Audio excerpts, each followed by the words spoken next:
This is how to share your YouTube Premium family plan. What you want to do is go to youtube.com and on the home page, in the top right, click on your profile icon and then go to settings right here.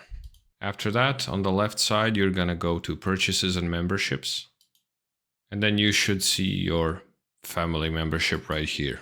Then just go ahead and click manage membership.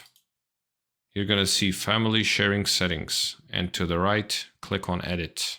And then you should see your family group members, 4 people, including myself in the top. At the bottom of that, you can just click send invitation. And in the parentheses, you can see that it says 1. This means I only have 1 person that I can invite, because you can have up to 5 people except yourself. Then just click on that. And now you're probably going to get a few recommendations right here. And if you don't find the person you want in these recommendations, you can just click here and add somebody.